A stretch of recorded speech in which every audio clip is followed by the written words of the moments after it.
एक नेता का तो बयान ये आ गया कि बिजली कम इसलिए दी जा रही है क्योंकि विशेष धर्म के लोग जो हैं उनके त्योहार चल रहे हैं। वो चाहता ही यही है कि हिंदू मुसलमान पर लड़ाई चढ़ती रहे और लोगों की जो बुनियादी सुविधाएं हैं वो उपलब्ध ना हो। और हमारे संसाधन है जहाँ के जम्मू के, वो सारे लूट के बाहर की कंपनियों को बिजली हो बेची जा रही है। जो संस्थान है वो बंद पड़े हैं, ठप हो गया हमारी अर्थव्यवस्था, लेकिन फिर भी जम्मू कश्मीर का प्रशासन कुंभकर्ण की नींद में सोया हुआ है और बस ख्वाब दिखाते रहते हैं ये कि हम स्मार्ट इंडिया बनाएंगे।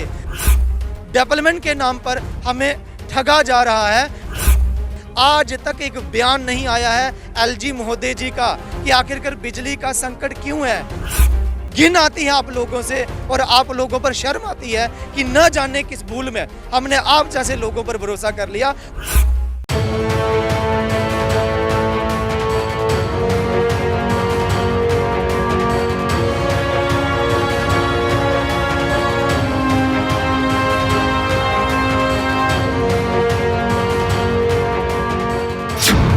आज जम्मू और कश्मीर में जिस हिसाब से बिजली पानी का त्राहिमाम हो रहा है, लोग 42 डिग्री टेम्परेचर पर भी इतनी तपतपाती गर्मी में सड़कों पर हैं।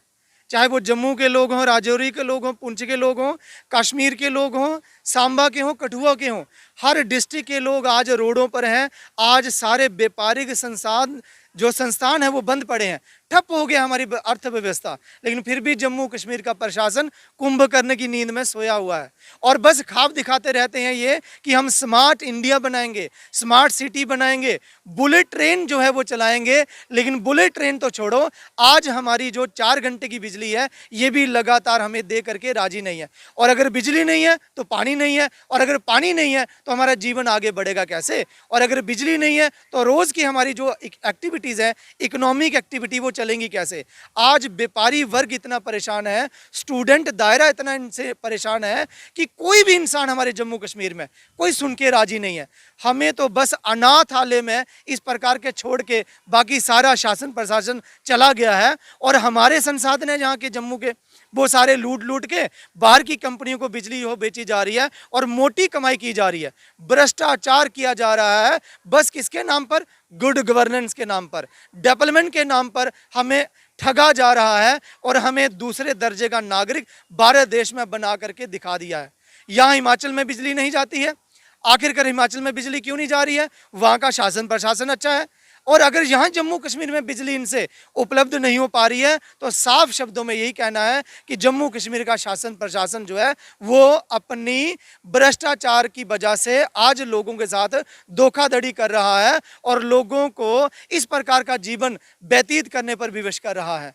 और जिस हिसाब से हमारे यहाँ की सारी बिजली बाहर बेची जाती है और बाकी कंपनी को मुनाफा दिया जाता है और लोगों को बस एक ताना मारा जाता है, 70 सालों से समस्या है तभी ऐसा हुआ, लेकिन हमने 70 सालों में ऐसी समस्या कभी आज तक देखी नहीं।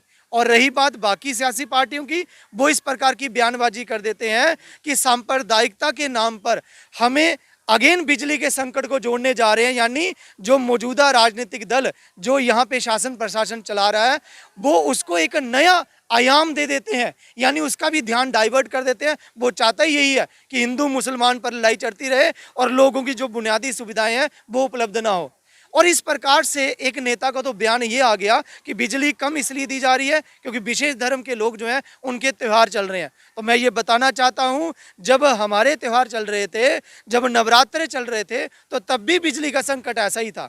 ये तो बड़े शुक्र मनाने वाली बात है कि आज एक उनका पावन दिवस है तो लगभग कम से कम 18 घंटे तो बिजली उपलब्ध हुई। आपके त्यौहार पर फिर भी बिजली है, आपका पूरा ध्यान है। और इवन यहाँ तो हमारे जम्मू कश्मीर का प्रशासन इतना ज़्यादा एक्टिव हो चुका है उन लोगों को फिट करने में, एडजस्ट करने में, जो हमें भारत देश को कहते थे रेपिस्तान है, लिंचिस्तान है, ऐसे लोगों की उनको कौन सी पोस्ट मिलनी चाहिए पूरा ध्यान है। लेकिन जो यहाँ के वाशिंदे हैं, जो भारत देश की गाते हैं, उनके लिए कोई किसी की परवाह नहीं है। आज तक एक बयान नहीं आया है एलजी महोदय जी का कि आखिरकार बिजली का संकट क्यों है और आगे आने वाले दिनों में क्या होगा और कितनी बिजली उपलब्ध करवा पाएंगे। और आखिरकार एक ऐसी बहानेबाजी दी जाती है कि कोयला जो है वो कम हो गया। इतने सालों से आप बैठे थे, आपने कोयले की खानों को आगे क्यों नहीं दिया? ज़्यादा माइनिंग क्यों नहीं करवाई, और इतना आपने रिजर्व अपने पास क्यों नहीं रखा? सारा कुछ आपके पास है और दोष लोगों का।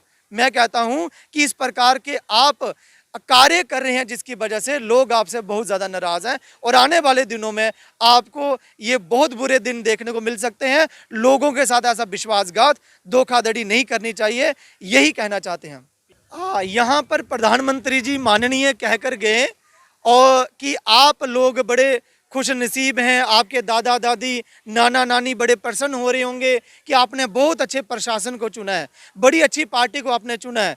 लेकिन आज बिजली का संकट, पानी का संकट और बाकी जो सुविधाएं होती हैं उसके संकट को देखकर तो यही लगता है कि हमारे दादा दादी की आत्मा, हमारे नाना नानी की आत्मा रो रही होगी खून के आंसू कि आज किस प्रकार से एक बुनियादी सुविधा जो है वो आप इस आधुनिक युग में हमें नहीं दे पाए हैं। आपने तो हमें आज मॉडर्न ईरा से इतने एंशिएंट ईरा में ले गए हैं, आदि मानव हमें बना दिया है। बिजली नहीं है, पानी नहीं है, और इसके आगे हमारी सोच आपने बंदी कर दिया। इतने छोटे छोटे मुद्दे जो आप एक सेकंड में हल कर सकते हैं, और भारत देश इतनी तरक्की कर चुका है, और आज आपने हमें इतनी पीछे ला दिया। घिन आती है आप लोगों से, और आप लोगों पर शर्म आती है कि न जाने किस भूल में हमने आप जैसे लोगों पर भरोसा कर लिया, और आप हमारे दादा दादी के ऊपर तंज कस के गए और हमें डोंगरों से डोंगर बना के गए। अब मुझे लगता है आप डोंगरों से पता नहीं हमें क्या बना देंगे आगे। हमें इस प्रकार का शासन प्रशासन नहीं चाहिए, हमें यहाँ पर एक अच्छा प्रशासन चाहिए, इस प्रकार की कुव्यवस्था नहीं चाहिए। और हमारी यही दरख्वास्त है कि जितनी जल्दी हो सके इस लोकतंत्र में लोगों की आवाज सुनी जानी चाहिए और लोगों के हिसाब से उनकी सुविधाएं उपलब्ध होनी चाहिए। बुलेट ट्रेन तो छोड़ो, यहाँ पर तो मैं कहता हूँ जो इलेक्ट्रिक स्कूटर का ये ख्वाब दिखा रहे हैं, उसे रिचार्ज करने की बिजली अवेलेबल नहीं हो पा रही, और वो तो छोड़ो, फोन हमारे पास हैं उसको रिचार्ज करने के लिए बिजली उपलब्ध नहीं हो पा रही। वादे इतने बड़े बड़े कर देते हैं, और अगर ग्राउंड लेवल पे देखा जाए तो इनका काम जीरो है। अभी यहाँ आसपास हमारे लोग सैर कर रहे हैं, आप किसी से भी जाके पूछ सकते हैं कि आखिरकार ग्राउंड रियलिटी है क्या, तो ग्राउंड रियलिटी और इनका काम जीरो है। सिर्फ दिखावे बड़े बड़े हैं, 200-400 करोड़ रुपया इनकी रैलियों पे खर्च कर दिया जाता है, लेकिन जहां पर कुछ करोड़ रुपया एक विशेष एक डेली वेजर्स हैं उनके लिए अगर उनका बकाया वेतन बनता है तो ये 10 करोड़ रुपया उनको नहीं दे सकते। इस प्रकार की इनकी अप्रोच है, इन पर क्या भरोसा कर सकते हैं?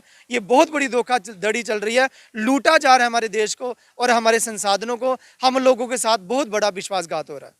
मैं कहता हूं बिजली के जितने भी बकाया बिल हैं और जो भी अभी आप इस महीने में देंगे वो आपको इमीडिएट जीरो कर देने चाहिए, तब जाकर के लोग कहेंगे कि आपको हमारी फिक्र है। क्योंकि अगर बिजली नहीं है तो लोग काम कहां से करेंगे? जब वो अपने कार्य नहीं कर पाएंगे तो वो कमा करके आपको बिल कहां से देंगे?